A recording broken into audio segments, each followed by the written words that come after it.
जरा एक चीज ये बताइए बिंदु जी, क्या इससे आपको कहीं ये एक इंडिकेशन नहीं लग रहा है, मेरे एक दर्शक भी कह रहे हैं, मुझे भी लग रहा है कि वो जो 2024 का लोकसभा इलेक्शन में 240 सीट पे आने से जो बीजेपी में थोड़ा जो इन दोनों लोगों का, मोदी जी का और अमित शाह का, वो वर्चस्व तो नहीं रह गया था, और जिसको इन लोग कह रहे हैं कि they are losing their grip on the party, अब वो उस तरह से सुनने को नहीं तैयार है। नहीं तो दिल्ली से तो आंख सिर्फ घुमा देने की बात थी, बोलने की भी जरूरत नहीं थी। किसी की हिम्मत थी कि दिल्ली की आंख या दिल्ली के उसके तरफ कुछ आंख भी उठाए, लेकिन अब वहां फायर फाइटिंग करना पड़ रहा है। तो आपको क्या लगता है कि जो भी एडवांटेज हरियाणा में मिला है अभी बीजेपी को, तो क्या वो एडवांटेज कायम रहेगा? जब लोकसभा में तो 240 ही है, उसमें तो कोई एडवांटेज नहीं है। और आप इससे क्या इंडिकेट कर रहे हैं आने वाले समय में जो इलेक्शन हो आगे आने वाले हैं, उस पर क्या इसका असर रहेगा हरियाणा चुनाव का? जी जी जी, देखिए, मैं सीधे सीधे कुछ नहीं मानती हूँ कि हरियाणा चुनाव का कोई महाराष्ट्र के ऊपर या झारखंड के ऊपर सीधे सीधे कोई असर पड़ने वाला है, क्योंकि हर एक राज्य की परिस्थितियां अलग हैं, हर एक राज्य की तासीर मिजाज अलग अलग है। हरियाणा का मिजाज अलग है, और जो सबसे महत्वपूर्ण जाति समीकरणों की बात होती है वो हर राज्य का अलग अलग है। और सबसे इंपॉर्टेंट बात यह है कि हरियाणा में जहाँ क्षेत्रीय दलों का भी कोई रोल रहा राजनीति में, तो रोल नहीं रहा, सॉरी, मतलब जो था भी जेजेपी का या इनेलो का, वो आपने देख लिया कि क्या रिजल्ट आया है। तो लेकिन आप महाराष्ट्र देखेंगे तो महाराष्ट्र की राजनीति, कांग्रेस तो है ही वहां पे इस टाइम, दो जो लोकसभा चुनावों के होने के बाद से लीडिंग पोजीशन में है, लेकिन उसके साथ साथ जो क्षेत्रीय पार्टियां हैं वो भी पूरे दमखम के साथ उतर रही हैं वहां पे। तो वहां पे उद्धव ठाकरे की पार्टी है, वहां पे अजित पवार की पार्टी है, वहां पे शिंदे की सेना है, वहां पे शरद पवार की सेना है। तो 4 तो क्षेत्रीय पार्टियां हो गई, 2 नेशनल पार्टीज हैं। तो वहां जो गणित है वो अलग होने जा रहा है। और देखिए, हर एक राज्य की समस्याएं अलग अलग हैं। हरियाणा के साथ ऐसा कुछ हुआ नहीं था, अन्याय जैसी जिसको कहते हैं कि हरियाणा के अधिकारों को छीन के किसी और राज्य में ले जाया गया हो। लेकिन महाराष्ट्र के साथ ऐसा हुआ है कि वहां पे महाराष्ट्र की इवन परियोजनाएं, जो आर्सलर मित्तल की एक योजना थी और एक फॉक्सकॉम सेमीकंडक्टर्स की थी, वो एन गुजरात चुनाव के टाइम मोदी जी महाराष्ट्र से उठाकर गुजरात ले गए थे। उसकी बहुत बड़ी चोट महाराष्ट्र के लोगों को है। उनकी योजना है कि यहाँ से फिल्म इंडस्ट्री को यहाँ से उठा दिया जाए बंबई से।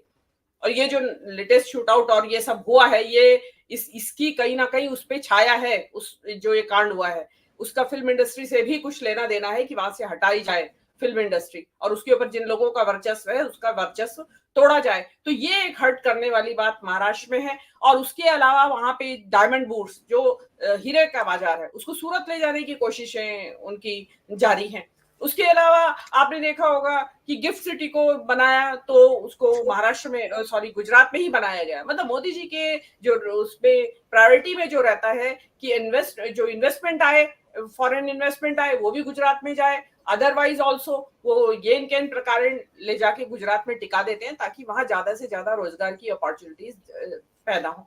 तो वो एक स्थिति वहां है। और रही झारखंड की बात, आप झारखंड में देखिएगा कि अब ग्राउंड पे स्थिति क्या है वो तो मैं नहीं कह सकती हूँ, लेकिन जो हम देखते हैं उससे मुझे ऐसा लगता है कि जो सोरेन के साथ हुआ, हेमंत सोरेन के साथ हुआ, वो 3 महीने तक जेल में रहे और उसके बाद क्या निकला, जमानत किस बात पे दी गई कि केस ही नहीं है उनके अगेंस्ट।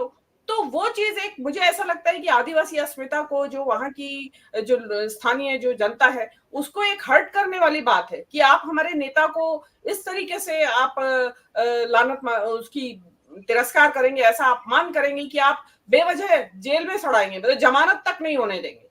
और उसके स्थान पे उनकी जो पत्नी ने जिस तरीके से पूरी शिद्दत के साथ उसने बागडोर संभाली, तो पार्टी वहां भी बच गई बिखरने से, नहीं तो बिखर जाती। उल्टा ये हुआ कि शिबू हेमंत सोरेन के बाहर आने के बाद चंपई सोरेन पार्टी छोड़ के गए हैं।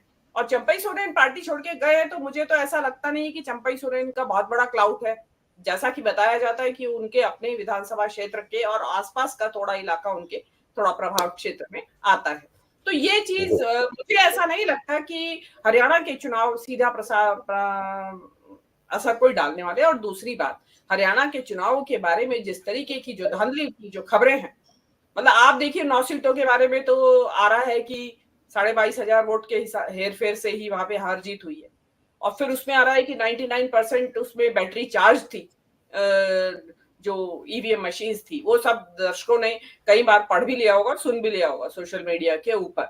और उसके अलावा और अभी कोई एक और लेटेस्ट आ रहा है, 1,70,000 75,000 वोट कम गिने गए हैं। मतलब आप देखिए कि 61 पॉइंट कुछ 7 बजे तक चुनाव आयोग ने आंकड़ा दिया था, और फिर 24 घंटे के अंदर 68 पॉइंट कुछ बताया गया है कि इतना मतदान हुआ। लेकिन अब ये नया एक आंकड़ा आया है कि जितना टोटल मतदान हुआ उसमें भी 1,75,000 वोट कम गिने गए। तो जो इस तरीके की जो जिसको कहते हैं कि जैसा आपने अभी कहा कि एक हाईजेक्ट जो रिजल्ट है, मतलब आपका जैसे कहते हैं ना, चोरी का माल है, अब वो पच नहीं रहा है, कहाँ छुपाएं कहाँ रखें, ये वाली स्थिति जो मुझे ऐसी लग रही है। अब ये जो और जो नया जो अमित शाह जी का डेवलपमेंट हुआ है जाने का, देखिए बेटर तो हमसे बेटर तो जगदीप सिंह सिंधु जी जानते होंगे, लेकिन अमित शाह के जाने का मतलब जो बाहर से कोई भी पॉलिटिक्स का जो ऑब्जर्वर होगा या एनालिस्ट होगा, वो यही अंदाजा लगाएगा कि अंदर कुछ गड़बड़ है। और साथ में मुख्यमंत्री है दूसरे, जो साथ में उनके ऑब्जर्वर जा रहे हैं, वो एक मुख्यमंत्री को ले जाया जा रहा है, वो बताता है यादव मुख्यमंत्री। वो शायद राव इंद्रजीत को न्यूट्रलाइज करने के लिए ले जाया जा रहा है कि भाई एक तो ऑलरेडी है हमारे यहाँ यादव, एक और कैसे बना दे मुख्यमंत्री यादव, कि शायद उनकी जबान चुप करने के लिए लाया जा रहा है। लेकिन मैं आपको बता दूं, पता नहीं संदीप यादव जी मेरी बात जानते हैं या नहीं, हरियाणा से है कि नहीं, ये हरियाणा के जो यादव होते हैं ये अपने आप को अलग मानते हैं मध्य प्रदेश और उत्तर प्रदेश और बिहार के यादवों से। इनका कुछ थोड़ा सा अहंकार का भी मामला है कि हम थोड़े ऊपर हैं इनसे शिक्षा और संस्कृति में। जगदीप सिंह जी मेरी बात को, तो वो शायद इस बात का दबाव तो नहीं मानेंगे। जी आनंद जी। मैं मीनू जी एक आपसे बहुत संक्षेप में उत्तर, थोड़ा मैं इसको, आज की एक इंपॉर्टेंट खबर है इसलिए आपसे एक टिप्पणी ले लूं। आज सुप्रीम कोर्ट में जम्मू कश्मीर के की तरफ से, वहां की पार्टी की तरफ से एक पिटीशन आई थी जिसमें कहा गया था कि ये जो 5 नॉमिनेट किए इन्होंने एमएलए, उनको वोटिंग राइट्स भी दे दिया गया है। उस पे उनका था कि भाई ये तो ठीक नहीं है, और ये लेफ्टिनेंट गवर्नर की जगह हाउस को, उन्होंने एक पिटीशन डाली थी सुप्रीम कोर्ट में। मुझे सुन के आश्चर्य हुआ जब सुप्रीम कोर्ट ने कहा कि नहीं नहीं, आप जाइए हाई कोर्ट में अपनी सुनवाई करिए, सुनवाई वहां पे होगी, फिर आप आइएगा। और जग्गो जो सदगुरु जी हैं, जो अपनी बीबी को, जिनकी हत्या में नामजद थे, 302 का मुकदमा था, को कैसे जुगाड़ करके बाहर निकल गए वो अलग बात है। मद्रास हाई कोर्ट एक ऑर्डर देता है कि जाके भाई उनके यहाँ देखिए, इनके जो आश्रम है उसमें कोई आदमी जबरदस्ती तो नहीं हो रही है, क्या क्या नहीं हो रहा है, वो जरा जाके पता करिए। पुलिस जाती है, यहां पे सुप्रीम कोर्ट में इन लोग इसके लिए भागे भागे आते हैं, तो सुप्रीम कोर्ट केवल स्टे नहीं करता है, वो कहता है नहीं नहीं पूरा केस यहां ट्रांसफर कर देंगे, अब बिल्कुल जब मद्रास हाई कोर्ट कुछ नहीं बोलेगा। आपको नहीं लगता है कि बिल्कुल दो तरह की आपको चाल देखने में आई? सदगुरु के लिए, अर्नब गोस्वामी के लिए रात में खोल दो, सुबह खोल दो, फाइल मंगवा लो, और जम्मू कश्मीर में जहां आंख के सामने धूल झोंकी जा रही है, 5 आप नॉमिनेट कर दे रहे हैं, उनको वोटिंग राइट्स के साथ कर दे रहे हैं। ये इस पे मैं एक छोटी टिप्पणी चाहता हूं, बहुत छोटी, क्योंकि खत्म करना है मुझे। मैंने कहा कि इस पे भी एक बात हो जानी चाहिए। Unmute unmute unmute unmute. जी 2014 के बाद से पहले इस देश की जनता को थोड़ा सा शुभा रहता था कि कहीं हमारी जो न्यायपालिका है, जिसमें कि सर्वोच्च न्यायपालिका जो है वो कॉम्प्रोमाइज है। लेकिन अब जो हो रहा है पिछले 4-5 सालों से कम, तब तो आप लोगों को ये बिल्कुल पक्का यकीन हो गया, और गणपति पूजा के बाद से तो बिल्कुल ही जनता का जो शक था वो यकीन में बदल गया है कि ये देश की हिंदू न्यायपालिका है। तो अब उसमें आप क्या समझेंगे कि कश्मीर जैसा मुस्लिम प्रधान राज्य के पक्ष में कुछ बात करेगी क्या वो न्यायपालिका? मैं इसको कोई न्यायपालिका की अवमानना ना समझा जाए, लेकिन ये मेरा विचार है, स्वतंत्र नागरिक के तौर पे मैं शायद ये विचार एक्सप्रेस कर सकती हूँ। अगर यहाँ एक्सप्रेस नहीं किया कर सकते हम, तो फिर हमारा एक स्वतंत्र देश के नागरिक हम है नहीं।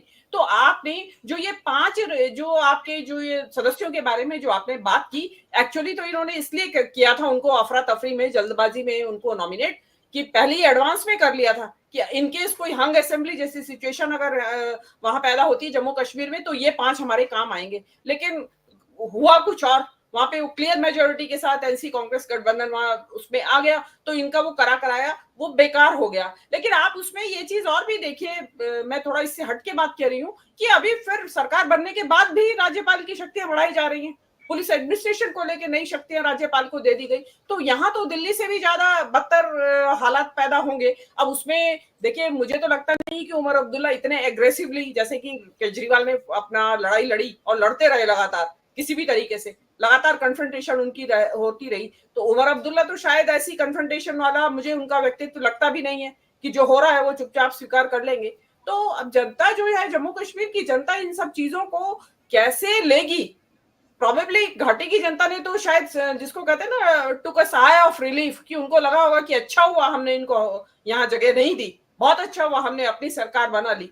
तो कि हमारे साथ तो सर्वोच्च न्यायपालिका भी नहीं है, लेकिन और अगर देखिए देश की सर्वोच्च न्यायपालिका में जम्मू कश्मीर के लोगों का, कश्मीर के खासकर लोगों का विश्वास में कमी आती है या अविश्वास होता है, तो ये इस देश की अखंडता और एकता के लिए बहुत बड़ा खतरा पैदा हो सकता है। ये चीज जी सरकार को भी और न्यायपालिका को भी हमेशा ध्यान रखनी चाहिए। जी जी।